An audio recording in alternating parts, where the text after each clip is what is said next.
Le Seigneur, il est dit d'une grande louange dans la cité de notre Dieu.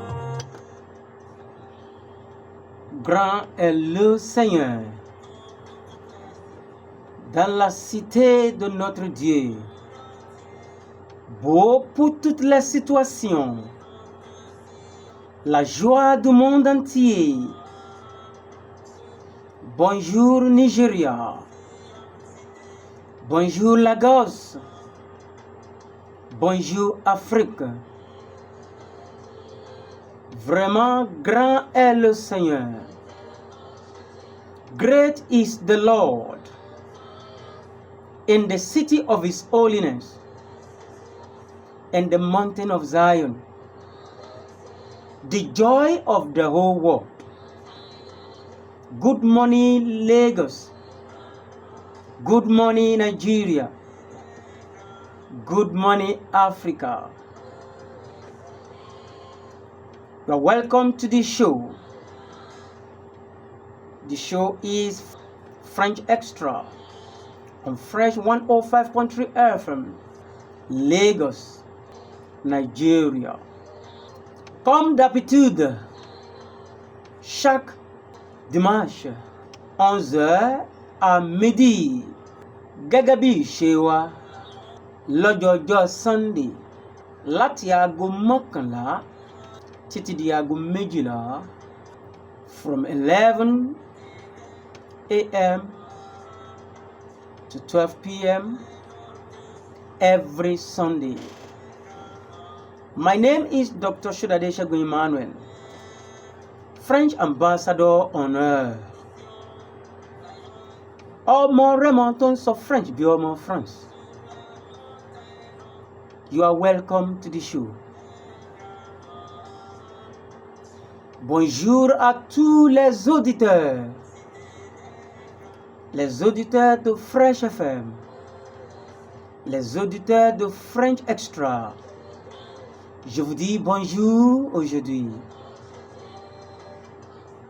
Great is the Lord indeed. Great is the Lord indeed. I said something on the show last week that if some of us out there, we know about a Yoruba textbook and there is a particular topic there, Awòràwọ̀ di apọ́mìtà nílùú òkèrè. That is the same story with Ọmọ Rẹ́mọ tó ń sọ French bí ọmọ France. I always tell people out there, what God cannot do does not exist. Tout ce que Dieu ne peut pas faire n'existe pas. Ohun tí Ọlọ́run ò lè ṣe kò tíì dá. Welcome to the show once again. The show is French Extra on French 105.3 FM Lagos, Oregon here. You know my logo. Great is the Lord. I am here today by the grace of God to show the greatness of God. God that made a man from dungeon to the hill. Bíbélì wípé ó mú tálákà láti inú erùpẹ̀, ó sì gbé e jókòó pẹ̀lú àwọn ọmọládé. Il enlève le pauvre du sable et de lui fait asseoir avec les royales, avec les rois, avec les grands. Àánú tí mo rí gbà nìyẹn.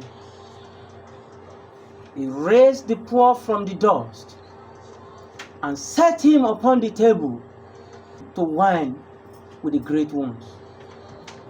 Who am I to come or to hear my voice on this worldwide radio station, Fresh 105.3? Àánú ńlá tí mo rí gbà nìyẹn. That is why I always start the show with this particular track. I hope you know this is one of the songs, one of the tracks from my album, From Desert to Destiny. From Desert to Destiny is the album, by the grace of God, that God has given me grace to translate some of the songs that we know in English into French language. And by the grace of God, I have been telling us from the beginning of this show that France is waiting for us. France has accepted us to come for the video of this album. Ǹjẹ́ ẹ jẹ́ mọ̀ pé títóbi ni Ọlọ́run lóòótọ́? From bricklayer to PhD, from desert to destiny. Producer mẹ́fà mẹ́sìnrin níjẹjọ. Ó jẹ́ kí n mọ̀ pé bàbá wa Yínká Ayéfẹ́lẹ́ lo èdè Faransé nínú àwo orin wọn kan tá ń pè ní Jẹ́jẹ́ láyé.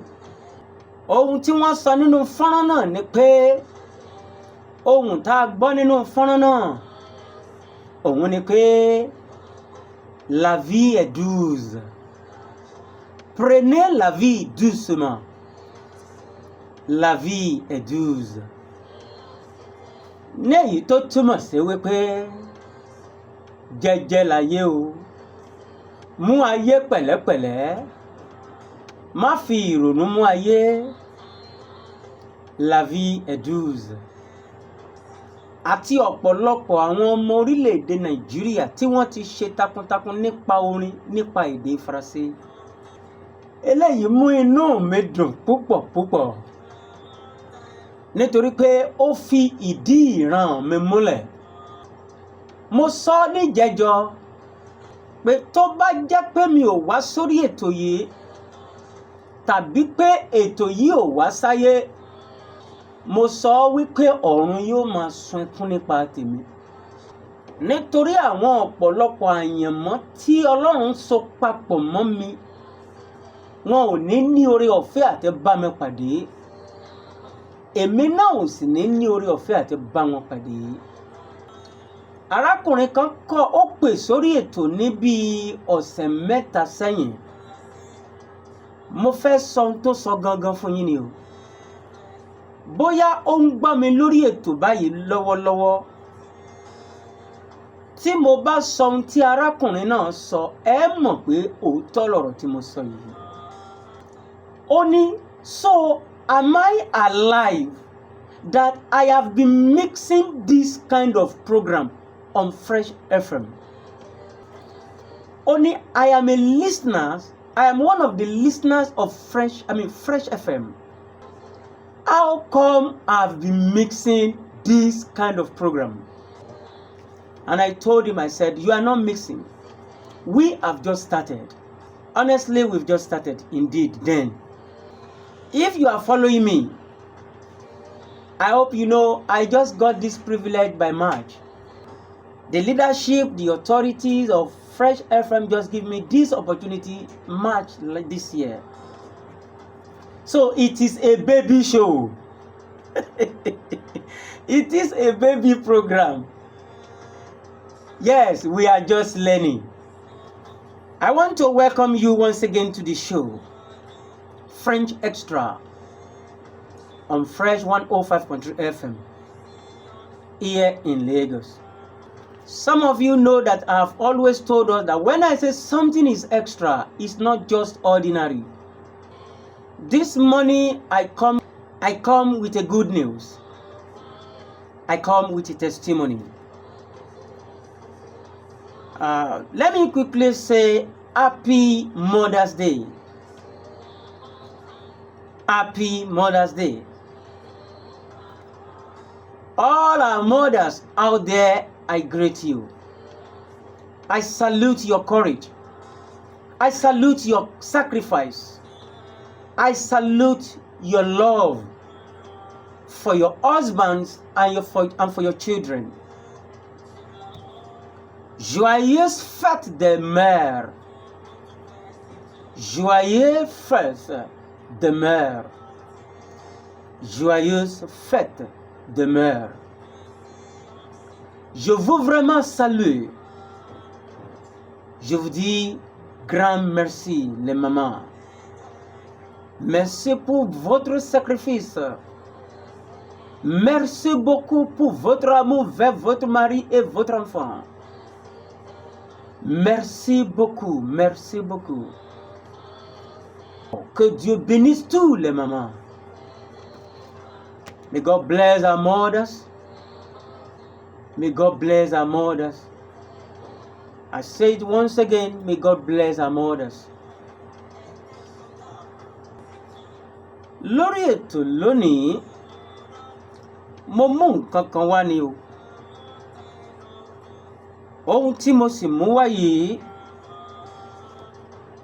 òun ló máa jẹ́ kí n ka ẹsẹ̀ Bíbélì yìí. Màá ka ẹsẹ̀ Bíbélì yìí ní èdè Faransé àti ní èdè Òyìnbó. Màá wá sọ ìtumọ̀ rẹ̀ ní èdè abínibí wa, èdè Yorùbá. Nítorí ohun tí mo mú wá lónìí àti nítorí ìtàn tí mo fẹ́ sọ lónìí àti nítorí ohun tí Ọlọ́run ti sọ ìrìn àjò yìí dà. Mo kà á nínú Psalm 113 verse 7. Psaume 113 verset 7. He raised up the poor out of the dust and lift the needy out of the dungeon. De la poussière, il retire le pauvre. Du fumier, il relève l'indigent. Ó gbé tálákà láti inú erùpẹ̀, ó sì gbé e jókòó pẹ̀lú àwọn ọmọládé. Ìdí tó fi ń gbóhùn mi lónìí nínú èdè Faransé, èdè Òyìnbó àti èdè Yorùbá níwọ̀nba ibi tí mo gbọ́ ọmọ. Òun náà ni wípé títóbi ni Ọlọ́run. Nítorí àkókò, ní ọdún 26 sẹ́yìn, mo ti sọ̀tàn yìí lórí ètò rí. Ní ọdún 26 sẹ́yìn, that is 26 years ago. 26 years ago. Lẹ́yìn ìgbà tí mo ti kọ́ odidi iṣẹ́ bíi 5 tí mi ò rí nǹkan kan mú jáde ńbẹ̀. Gẹ́gẹ́ bẹ́ẹ̀ ṣe mọ̀, mo kọ́ṣẹ́ bricklayer, mo kọ́ vulcanizer, mo kọ́ carpenter, mo kọ́ tailor, mo kọ́ fine art. Ìgbìyànjú láti jẹ́ èèyàn náà ṣáà ni. Lẹ́yìn ìgbà tí ilé ìwé ò ṣe é lọ mọ́, lẹ́yìn ìgbà tá a lérò pé àyànmọ́ ti kú nípa ti ìwé kíkà, lẹ́yìn ìgbà tí gbogbo ẹbí, gbogbo ọ̀rẹ́, gbogbo ènìyàn ti lérò pé kò sí àyànmọ́ fún mi mọ́ nípa láti jẹ́ èèyàn nípa ti ìwé, gbìyànjú láti kọ́ṣẹ́. Akọ́kíní pàbó ló já sí. Akọ́kejì títí dé orí 5, gbogbo rẹ̀ sì jábọ́ sí pàbó. Ṣùgbọ́n nítorí pé títóbi ni Ọlọ́run, ǹjẹ́ ẹ jẹ́ mọ̀ pé àkùkọ tí ó kọ àṣà ò ní gbé lóròmọdìẹ. Celui qui va devenir grand dans la vie ne mourra pas comme enfant. Ní ọjọ́ tá ń wí yìí ní February year 2000, mo ní àǹfààní àti oore ọ̀fẹ́ láti lọ kọ́ èdè Faransé. Nítorí pé wọ́n fẹ́ kó àwọn ọ̀dọ́ kan lọ sí orílẹ̀-èdè Faransé láti lọ wàásù ìyìn rere gẹ́gẹ́ bí missionaries. Mo jẹ́ kan nínú àwọn tí a jọ lọ sí orílẹ̀-èdè Faransé lọ́dún náà lọ́hùn-ún gẹ́gẹ́ bí missionaries. Ṣùgbọ́n ká tó lọ, wọ́n fẹ́ kọ́ wa lẹ́kọ̀ọ́ èdè yẹn ká lè gbọ́, wá, jẹun, lọ, jókòó, kúò ń bí, kúò ń bẹ̀ ká lè gbọ́. Jésù fẹ́ràn rẹ ká lè gbọ́. ṣùgbọ́n mo ti gba fọ́ọ̀mù láti lọ sùkúù. Ọ̀rẹ́ mi kan ló gba fọ́ọ̀mù fún mi. Ó gba fọ́ọ̀mù fún mi tán, kò sówó láti lọ sùkúù. Mo nílò 200 naira lọ́dún náà lọ́hùn, year 2000, yeah.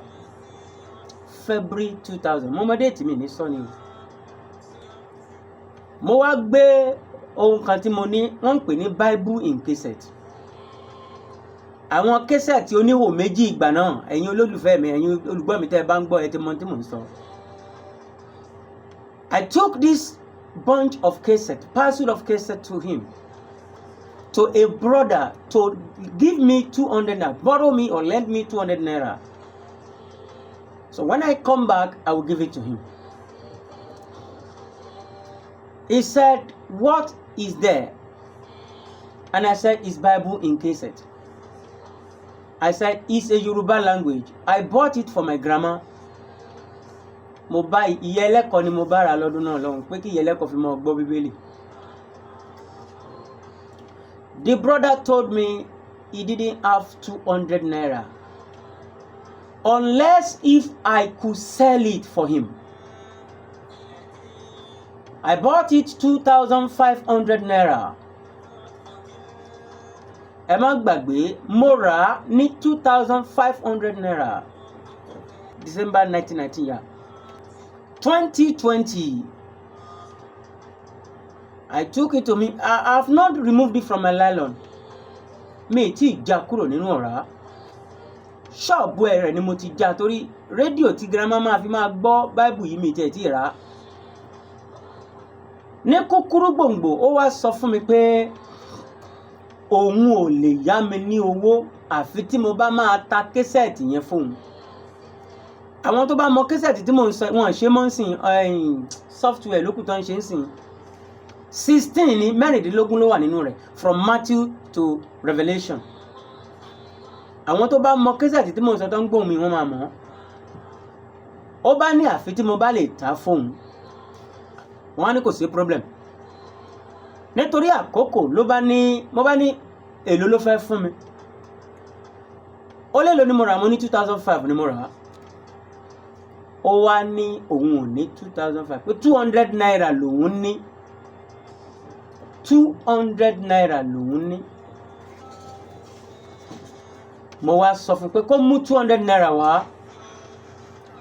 200 naira ló máa gbé mi láti Ìpẹ̀tùmodù.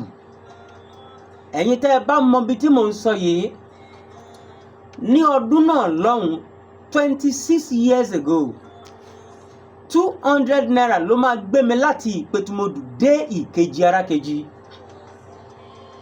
Ìkejì Arákejì ní School of Mission mi wà lọ́dún náà lọ́hùn. Ó bá fi 200 naira lé mi lọ́wọ́. Mo bá gbé késẹ̀tì lé lọ́wọ́. Bó ṣe gbé 200 naira lé mi lọ́wọ́ bí omi ṣe bẹ̀rẹ̀ sí ní dà lójú mi nìyí. Omi bẹ̀rẹ̀ sí ní jáde lójú mi. Mo wá ná 200 naira yẹn sókè. Ká lè bá mọ̀ pé títóbi ni Ọlọ́run ní tòótọ́. Mo ná 200 naira yẹn sókè. Mo wá sọ èdè òyìnbó. Mo ní, "Lord, I did this stupidity because of French language. I did this stupidity because of French language." Ọdún náà ni mo gbọ́ ohùn fún ìgbà àkọ́kọ́ létí mi.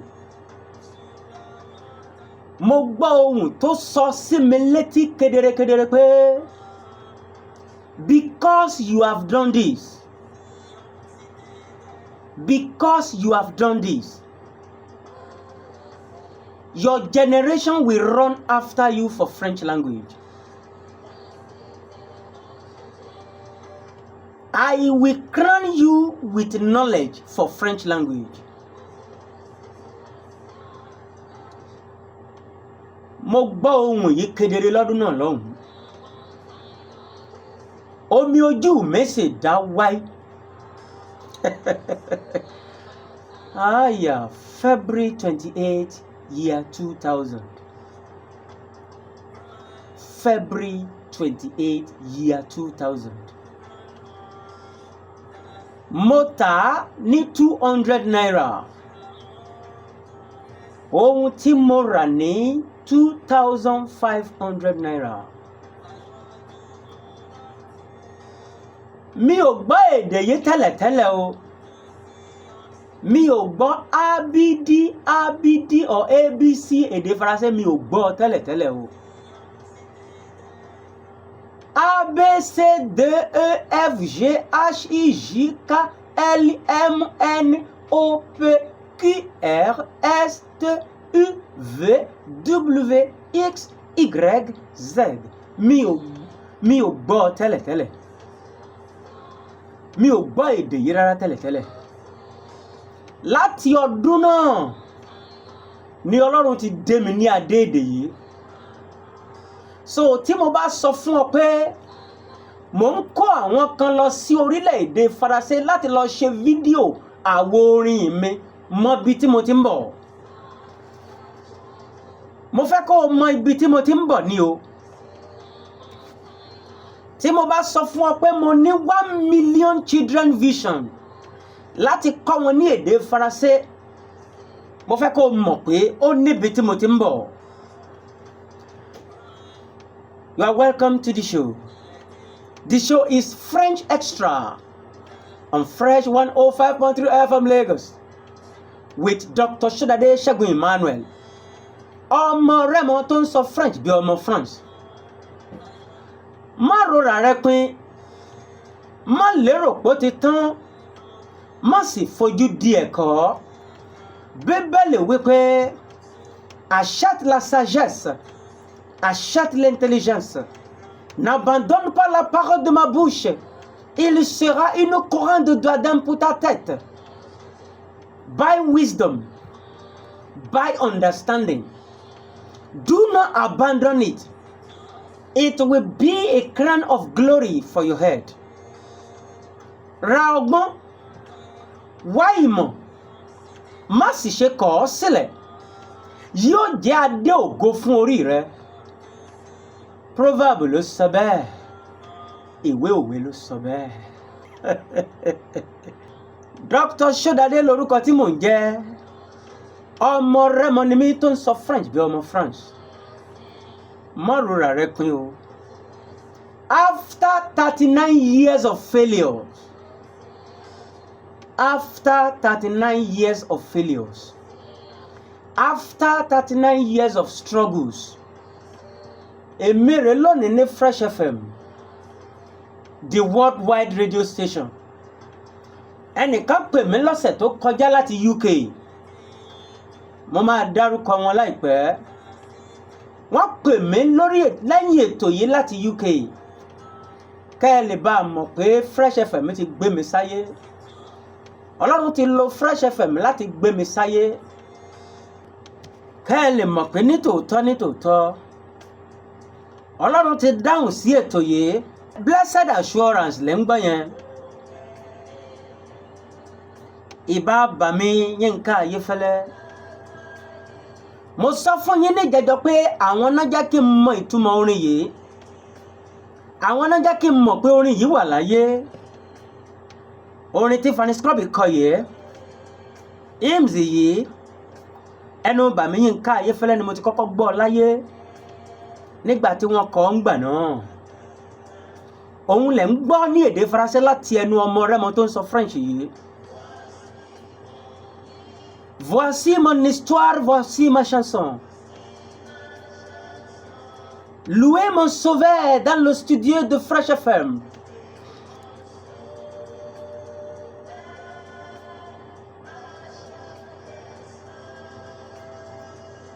Nítorí àkókò, ọ̀kan nínú àwọn ìwé mi ti jáde. Mo sọ fún yín pé mo ní oore ọ̀fẹ́ láti kọ ìwé 5 ní èdè Faransé. Ọ̀kan ńbẹ̀ ti jáde. Learning French through music. Learning French through music ti jáde báyìí. mo wá ń pe gbogbo ẹ̀yin tẹ́ ẹ nífẹ̀ẹ́ sí orin àti tẹ́ ẹ nífẹ̀ẹ́ sí èdè Faransé, gbogbo ẹ̀yin ọmọléèwé pátápátá tẹ́ ẹ fẹ́ di olúborí nípa èdè Faransé, tẹ́ ẹ fẹ́ mọ̀ ọ́ kọ, tẹ́ ẹ fẹ́ mọ̀ ọ́ kà gẹ́gẹ́ bí ọmọ Rẹ́mọ tó ń sọ French. Ọmọ kan text message sí mi ní last week lẹ́yìn ètò yìí, primary 4 ló wà. Ó ní mo fẹ́ kẹ́ ẹ kọ́ mi ní èdè Faransé bí ẹ ṣe ń sọ. Ẹ jẹ́ n sọ bó ṣe sọ. I want to know how to speak French language the way you are speaking French language. Mo rẹ́rìn-ín. Mo ní, can you pay the price that I have paid? Only God will help me. And I say, God will help you indeed. Ìwé yìí ti jáde, Learning French Through Music. Òun lẹ̀ ń wò lọ́wọ́ mi ní live and direct lórí ètò yìí. Ọ̀pọ̀lọpọ̀ school ni wọ́n ti demand fún báyìí. Ṣùgbọ́n gbogbo ẹ̀yin tẹ́ ń gbóhùn mi ò lé èèyàn tó lè bá mi ṣe lọ́ńṣìn o. Ṣùgbọ́n mo ní àwọn tó ń gbóhùn mi lọ́wọ́lọ́wọ́. Gbogbo ẹ̀yin olùgbọ́ ètò yìí, gbogbo yín ni launchers. Gbogbo yín pátápátá ni launchers. Les yeux n'ont pas vu, les oreilles n'ont pas entendu. Ça n'est pas rentré dans le corps des hommes. Tout ce que l'Éternel a préparé pour tous ceux qui l'aiment et qui croient dans son propre nom. Eyes have not seen, ears have not heard. It has never entered into the heart of man what God has prepared for them that loves him and that prepare for his coming. Ojú kò tí ì rí, etí kò tí ì gbọ́. Bẹ́ẹ̀ ni kò tí ì wọ ọkàn ènìyàn kankan rárá. Ohun tí Ọlọ́run ti pèsè sílẹ̀ fún àwọn tirẹ̀. Mo sọ fún yín pé 1 million children in Nigeria will conquer French language by the special grace of God. I am going to raise 1 million Nigerian children from primary section to secondary school. Wọ́n máa gbọ́ èdè yìí ní kíkankíkan. Wọ́n máa mọ̀ ọ́ kọ, wọ́n máa mọ̀ ọ́ kà. Wọ́n máa lè sọ lọ́rọ̀, wọ́n máa lè sọ lórin. Ìran tó kù fún mi nínú ìrìn àjò mi láyé nìyí. Ìran kan ṣo tó kù fún mi láti múṣẹ nínú ìrìn àjò mi láyé nìyí. This is my vision. This is my mission. Voici ma mission. Voici ma vision. Nítorí náà, ọ̀kan nínú ìwé 5 tí mo ti kọ, ó ti jáde. Gbogbo ẹ̀yin proprietress, ẹ ràn mí lọ́wọ́. Ẹ jẹ́ kí ìwé yìí ó tẹ àwọn ọmọ yín lọ́wọ́. Ohun tẹ́ ẹ lè ṣe fún mi nìyí láti ran àyànmọ́ mi lọ́wọ́. Fresh FM ti ran àyànmọ́ mi lọ́wọ́. Àwọn aláṣẹ Fresh FM ti ran àyànmọ́ mi lọ́wọ́. Òun ló ń jẹ́ kẹ́ ẹ máa gbóhùn mi lórí ètò yìí. Èmi náà fẹ́ ran àyànmọ́ ọ̀gọ̀rọ̀ ọmọ orílẹ̀-èdè Nàìjíríà lọ́wọ́. Àwọn ọmọ tí wọ́n ń sá fún èdè Faransé. Àwọn ọmọ tí èdè Faransé ń ọjú mọ́, tí èdè Faransé ń bà lẹ́rù. Mo fẹ́ fún wọn ní àṣírí èdè Faransé. Mo fẹ́ kọ́ wọn bí a ti ń kà, bí a ti ń kọ́, bí a ti ń kọ́ lórin àti bí a ti ń sọ ọ́ lọ́rọ̀. Ohun tí Ọlọ́run ò lè ṣe, Ọlọ́run ò tẹ́ dá.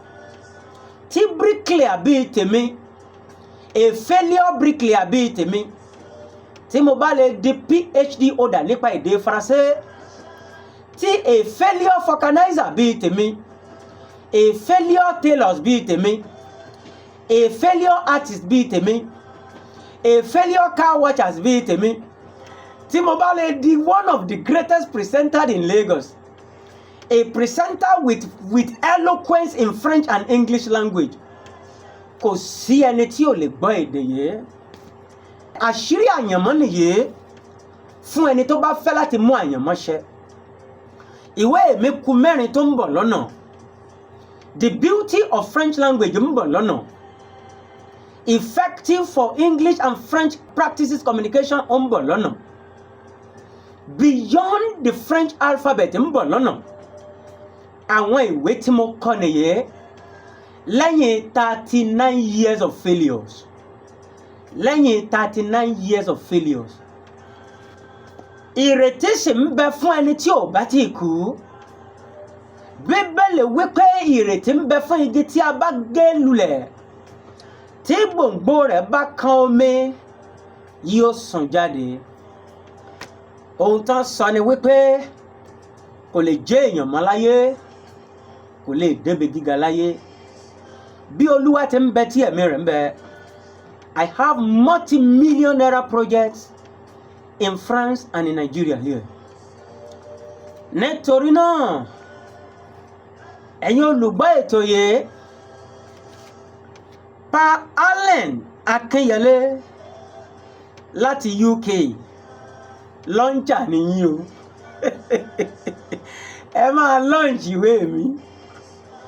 Gbogbo ẹ̀yin tẹ́ ẹ wà níta tẹ́ ń gbóhùn mi, tẹ́ ẹ fẹ́ mú àyànmọ́ṣẹ́ tàbí tẹ́ ẹ fẹ́ káwọn ọmọ kan mú àyànmọ́ṣẹ́, bóyá ọ̀kan nínú àwọn ọmọ kankan tí ayé lérò pé ó ti tán fún, ẹ jẹ́ kí wọ́n máa gbọ́ ètò yìí Fresh Extra on Fresh 105.3 FM every Sunday 11 a.m. to 12 p.m. Ìwé tí mo mú wá lórí ètò yìí ó wúlò púpọ̀ fún àwọn ọmọ iléèwé. Lẹ́yìn orin yìí, ẹ máa gbóhùn àwọn ọmọ iléèwé kan. Ìwé yìí ni mo fi kọ́ wọn. Àwọn sùkúù kan wà ní Ìbàdàn, international schools ní Ìbàdàn.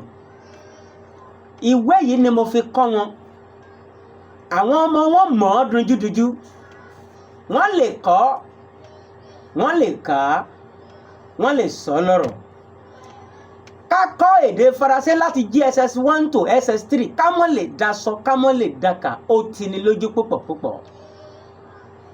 Ká kọ́ èdè Faransé láti primary 1 to primary 6, ká mọ́ lè dakọ, ká mọ́ lè dasọ, ká mọ́ lè daka yanjú, ó tini lójú púpọ̀. Nítorí mo wà láyé, nítorí mo wà lórí ètò, nítorí pé mo gbọ́ èdè Faransé, millions of Nigerian children will conquer French language. It is time for millions of Nigerian children to conquer the giant of French language. Wọ́n máa mọ̀ ọ́ kọ, wọ́n máa mọ̀ ọ́ kà, wọ́n máa lè kọ lórin, wọ́n sì máa lè sọ lọ́rọ̀. Ẹ jẹ́ kí n fún yín láyè kẹ́ gbóhùn àwọn ọmọ wọ̀nyí. Mo fẹ́ kẹ́ gbọ́ bí àwọn ọmọ wọ̀nyí ṣe ń fọ ohùn yìí. Ohun tó jẹ mí lógún bí òun ni ohun tí wọ́n ń pè ní pronunciation. Bí a ti ń pè é jáde. Pronunciations àwọn ọmọ wọ̀nyí ó dájú ó dunjú. Pronunciations wọn ó dájú ó dunjú. Pẹ̀lú ọjọ́ orí wọn àti pẹ̀lú ìpele tí wọ́n wà ní ilé ìwé. Primary school ni wọ́n wà. Primary 2, primary 3, primary 4, primary 5 ni àwọn ọmọ tẹ́ ń gbóhùn wọ̀nyí wà. Nítorí pé àkókò náà tó kí ènìyàn ó kọ́ èdè Faransé láti JSS 1 títí dé SS 3 kán wá béèrè lọ́wọ́ rẹ̀ pé kí ló gbọ́ kán ní òun adẹ̀ aṣẹ́ ní school and they taught us. Nítorí náà mo gbé ìwé ìwá kẹ́yìn olùgbọ́ mi lọ́hùn kẹ́ ẹ bá mi ṣe lọ́ńṣìn rẹ̀ ni o. Ẹ pè mí lẹ́yìn ètò bí a ó ṣe a ó jẹ́ ká mọ̀. Lágbára Ọlọ́run, àwa tá a bá ní oore ọ̀fẹ́ láti ṣe lọ́ńṣìn rẹ̀ já gbọ́. Ẹ pè mí láti òní lọ báyìí. Ọ̀rọ̀ lórí ìwé yìí ni mo fẹ́ sọ. Ní ọ̀sẹ̀ tó ń bọ̀, orin tí a ti lò lórí ètò yìí gbogbo orin tá a ti lò lórí ètò yìí mo máa kà jáde nínú ìwé yìí. Ìwé yìí ní 113 common English and Yoruba, French and praise worship and hymns 113 àti fídíò wọn. Gbogbo orin tá a ti lò lórí ètò yìí látìgbà tí mo ti bẹ̀rẹ̀ ní March mo máa kà jáde láti inú ìwé yìí ní ọ̀sẹ̀ tó ń bọ̀ lágbára Ọlọ́run, kí Ọlọ́run dá ẹ̀mí wa sí.